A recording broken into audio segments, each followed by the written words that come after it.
about our blessing and our opportunity, et cetera, et cetera. So with that in mind, I think even though you said, what's the consciousness or what's Geula, really, I see them as a microcosm and a macrocosm of exactly the same process of any whole system which was once completely connected to light and pure and holy and integrated and illuminated. The nature is it is fractured and we become disconnected. We lose ourselves amongst our parts, amongst our details, but we have at the core a light that never goes out and a clarity that is always present. And with that, we are able to reintegrate ourselves as a whole and integrate the world.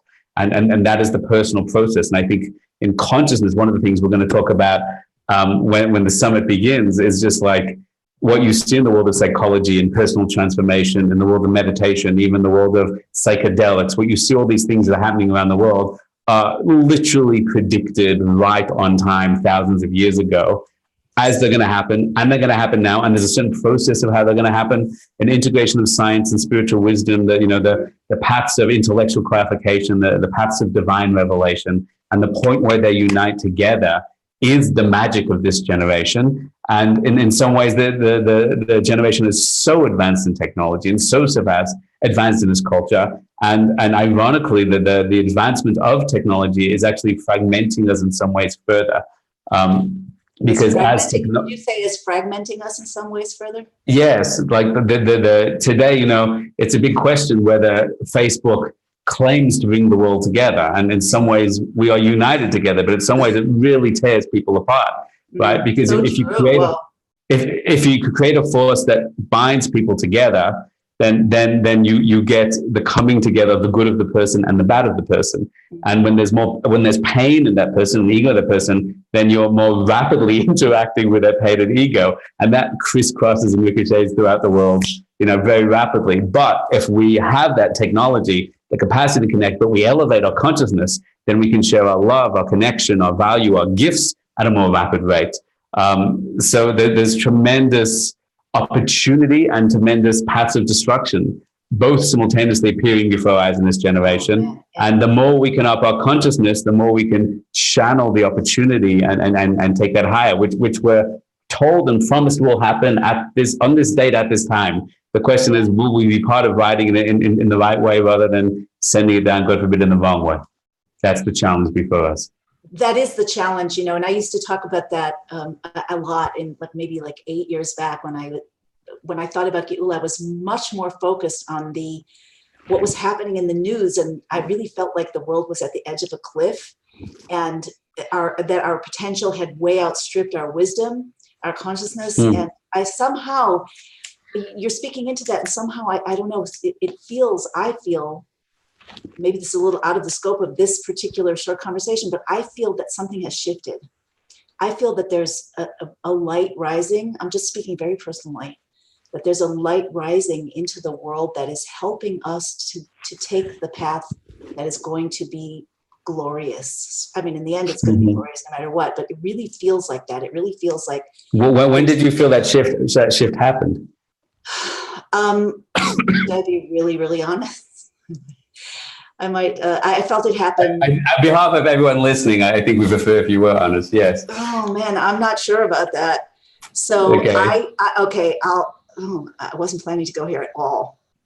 Great, then this is exactly where we want to be. This is off script and on point. Go for it. All right. Well, all right. Let's just go with it. Okay, so I felt it right before. I do not like to venture into the treacherous waters of politics, but the very last thing that President Obama did, or one of the very last things, was to, in an unprecedented, never before way, abstain from a vote in the UN that was anti-Israel. I don't remember specifically if it was around Jerusalem. I don't remember exactly what the vote was. Yeah, that was a famous moment. Okay. Yeah, it was a famous moment, and it was a moment where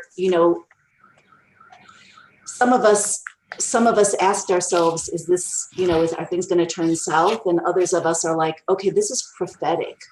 Like it turned out that there were 70 nations voting on that particular motion.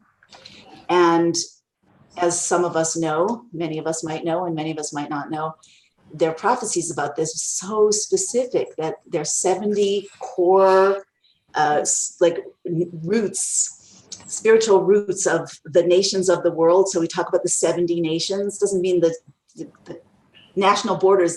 These are spiritual entities that have divided into nations, or maybe a few nations. Each one of them has what's called a sar, like a spiritual angel or minister that's taking orders from above. A guardian angel, right? Yeah, but yeah, that's like a channel. Like an angel is kind of like, I don't know if you use the term morphic field, but an angel is kind of like a field of potential that through which things pass through.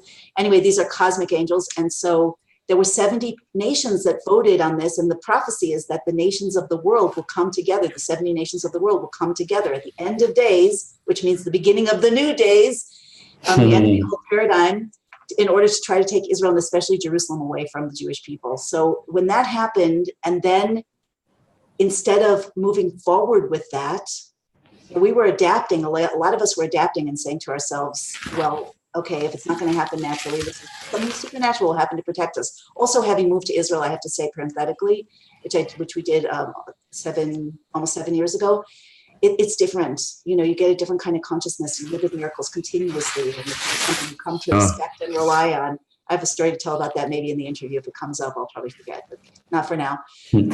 But anyway, that was also an adjustment. But then when Trump got elected, like nobody knew what was going to happen. And David said, you knew to trust him. You know, maybe some people really did, and some people totally didn't. And other people were like, well, we'll see, you know. And David said to me so many times, if he moves the embassy to Jerusalem, then we know that this is a shift, and we know that he's a messenger, because here's another thing that the Torah says, that the hearts of kings and rulers are in the hands of God. In other words, these spiritual angels or ministers that are relaying the orders and the flow of divine creative energy into the nations, they actually influence the leader of the nation and determine who the leader of the nation is. And then, so everything is kind of like, everybody has free choice, but not a king, not a ruler of a lot of people, because it's not possible. It would be so unfair, so like totally cruel and random if one crazy person could control all of our destinies. So what happens is that the leaders of the nations are a result of the collective consciousness of the people of that nation. And how much of that elevation of consciousness have they done, and how little? So anyway, when Trump moved the embassy, and then many things have happened since that have just continued to reinforce. And again, I have never done this before in public. I do it in private,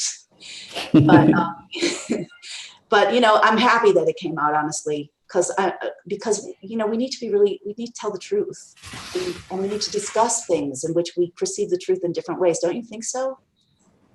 Yes, it's very, you know, educationally speaking. I'm glad we're not recording now. We're just talking together. But there's always a challenge with the issue of politics. Why is it not good to talk about politics? The answer is because it's